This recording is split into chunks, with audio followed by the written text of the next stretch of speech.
To hit a target, you need a track, right? Not necessarily.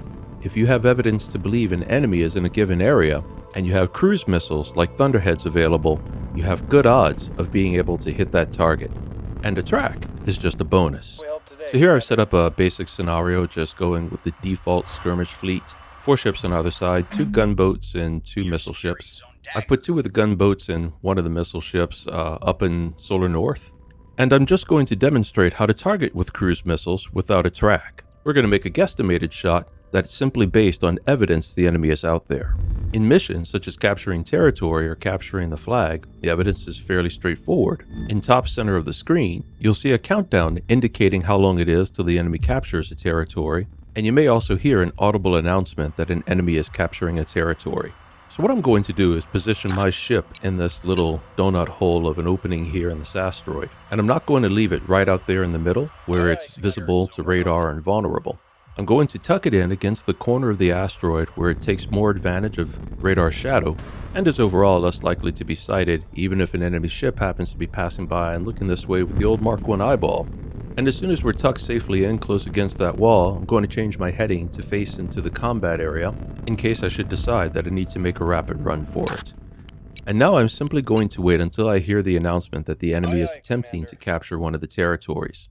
The position I've chosen is pretty good, as it gets my Thunderhead cruise missiles in range of most of the territories the enemy might try to capture.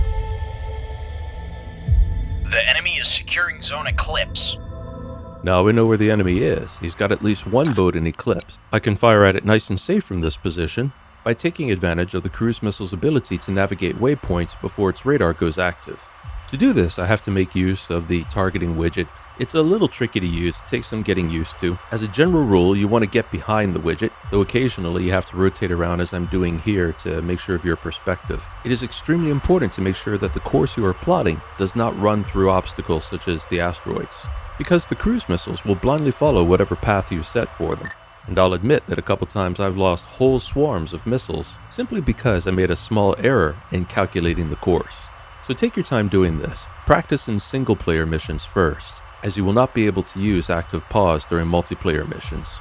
To get your angle right, it helps to use the target reference points. Place the base of your red targeting cone directly in front of the yellow donut. Where it centers, you'll see a darkness over the marker. And then test your alignment by using, well, the default is left control, to move your cursor backward and forward and make sure that your cursor stays in alignment with the target reference point, the TRP. Again, make sure that your path does not fly through any obstacles such as asteroids, or your missiles will simply fly blindly into them. Your cruise missiles will not go to active radar until they reach the end of the plotted course, whereupon they will lock onto any enemy target that happens to be in their radar cone. They need a bit of space and opportunity to lock on, so it's a good idea to make sure that the path ends at least 1,000 meters before where you expect the enemy to be. Alright, so the Stout Coral only carries 8 Thunderheads, and I've launched all of them. Many ships carry some form of point defense, so you have to launch your missiles in volleys to penetrate that. A volley of 8 is actually a pretty small volley, but the ships in this default mission do not have particularly capable point defenses. In Nebulous, you can zoom onto any object that you can see, friendly or enemy, simply by holding the mouse cursor in front of it and pressing F. Then you can zoom into and out from that object simply by using your mouse wheel or scrolling your mouse around. We've just passed the asteroid and we can see the first cruise missile is changing course. She's locked onto a target. There they are. And this turns out to be a successful volley. Of the 8 missiles we launched, 6 are going to hit. 4 will hit the lower gunship and 2 will hit the upper gunship. Even 1 missile against a small ship like this does a decent amount of damage. I've seriously taken out the capacities of the lower ship right at the start of the game, and at least temporarily crippled the upper one.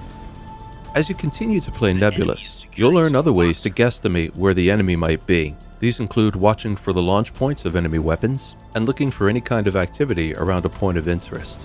I think radar in Nebulous is still in its infancy though.